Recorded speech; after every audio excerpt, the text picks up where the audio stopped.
Samantala, naaresto sa Pakistan ang isang mataas na opisyal ng terrorist group na Jemaah Islamiyah na si Omar Patek.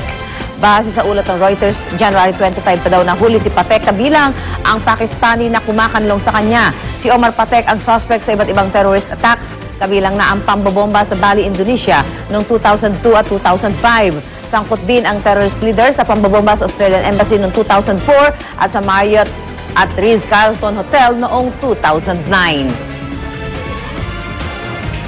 At samantala, balitang sports, samantayo pasado na ang laban ng Philippine football team na Azcals sa round 1 ng Asian qualifiers para sa 2014 FIFA World Cup.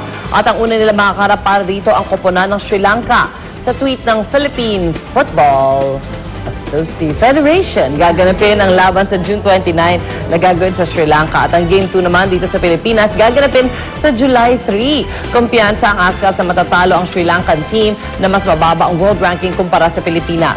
Maglalaro sa 2014 FIFA World Cup sa Brazil ang koponan na pinakamataas ang narating na posisyon sa Asian qualifiers.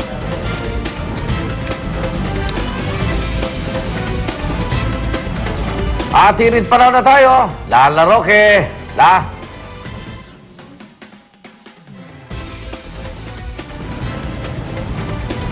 Good morning sa inyo dyan, Igad. Yung low pressure area kahapon na ating nabanggit ito, natunaw na daw po ito ayon sa Pag-asa. Pero meron naman silang binabantayang low pressure area na namumuo ngayon. Pero nasa 850 kilometers na ang layo niyan mula sa silangan ng Northern Mindanao. Dahil dyan, posibleng umulan ngayon dyan sa Northern Mindanao. Kaya maghanda na po ang ating mga kababayan. Dyan naman sa Northern Luzon, nakaka-apekto po ang buntot ng cold front. Kaya posible ring magkaroon ng pag-ulan. Maging sa Visayas, asahan din po. Dito naman sa Metro Manila, generally good weather daw tayo ngayon, kaya magandang gumimik. Pero kung uulan man, paambon lang daw at mahina ang mangyayaring pag-ulan. Ang pagsikat po na araw, malapit na 5:53 ng umaga at lulubog siya mamayang 6:08 ng gabi. Silipin naman natin ngayon ang iba pang weather conditions sa ibang bahagi ng Pilipinas.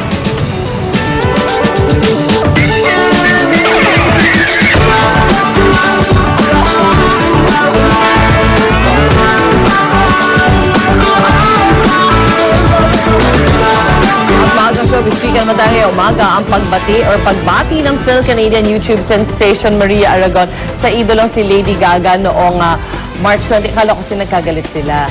Binigyan ni Maria ng bagong twist ang kanta ni Lady Gaga na Born This Way at nilagyan niya ito ng birthday lyrics. Lubos din na pasasalamat ng dalagita kay Lady Gaga at sa dulo ng uploaded YouTube video ni Maria, nag-post siya ng picture nila ng kanyang idolo. Kaya naman mas naging espesyal pa ang birthday ni Lady Gaga. Grabe, no? Happy birthday, you were born on this day. Mother must say you were born on this day. Oh, there ain't no other day.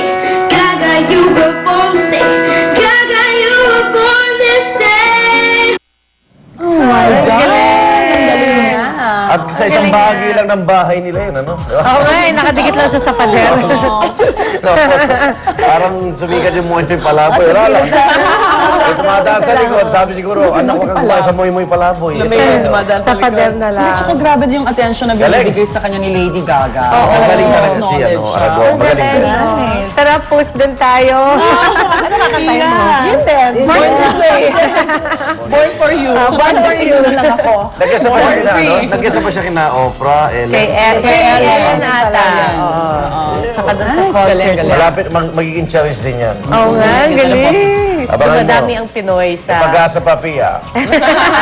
Sige, magpa-practice ako. Tapos gawin kong viral ang aking video. Voice lesson na lang yan. Ito naman po, para lalong sumarap ang ating mga gimmick ngayong taginit, aba, syempre, dapat may sibog din tayo. Parang inuman na yan. Kaya ito na ang isang panalong merienda o ulam na rin, ang crunchy at masarap isawsaw. Uy, sa suka na okoy. Tara at silipin na natin ang paggawa niyan kasama si Monica. Hi! Good morning mga kapuso. Naku, tiyak na mabubusog na naman kayong umaga dahil isa na naman pagawaan ng pagkain na pinuntahan natin dito sa Caloocan City. Ito po ang pagawaan ng okoy. Ay naku, tamang-tama dahil di pa ako nag-aalmusal. So titikman ko muna. sabi nila, kakaiba daw ang sarap at lasa ng okay na mabibili dito. And I have to testify, talagang masarap siya. Kaya naman mamaya mga kapuso, aalamin natin kung ano nga ba yung special na lasa at ingredient na nilalagay nila dito. Plus, isi-share din namin sa inyo ang step-by-step process ang paggawa ng okay nila. In fact, nandito na tayo sa kanilang kitchen, so mamaya alamin natin kung paano nga ba ginagawa itong kanilang special okoy. And para mas kompleto ang ating kainan today, mag-share din kami ng iba't iba pang delicacies at pagkain na ipinagmamalaki ng mga Pinoy. Kaya tutok lang mga kapuso, dahil tiyak na masarap na umaga ang hatid namin sa inyo dito sa Unang Hirit. Balik na tayo sa studio. Wow, okay. Asan? Wala pa dito sa Wala dito? Paparinig. Para naman sa ating summer outing this morning, tara nang mamasyal sa isang malapit-lapit na resort dyan lang sa Antipolo City. Yan yung Laurelland Resort kung saan nakatambay ngayon at nagre-relax na Lynn at Arn. Good morning, guys. Kamusta ang outing? Wow. Sino nagdala ng inihaw? Sila pa lang ang tao talaga. Panit. Oo nga. Malapit lang. Kung sawang-sawa na kayo sa bahay, nainitan kayo, abang pumunta na kayo dito. Maraming pools dito. At syempre may zipline pa, di ba, Art? Meron. May obstacle course din Meron para sa pa, mga nag-team marami pa building rito, dyan. Oo. Ano pa? Sa Holy Week?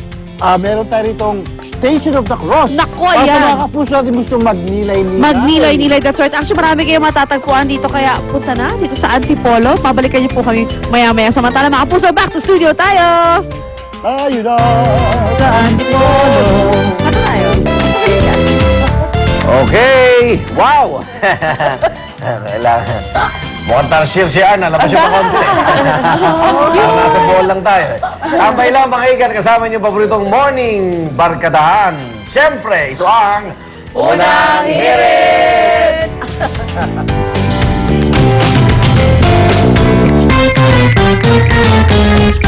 Sa unang hirit, ang saya-saya. Sa unang hirit, unang hirit, unang hirit. Ang masayang bonding at chikahan tuwing umaga ay hatid sa inyo ng Unang Hirit at Neste.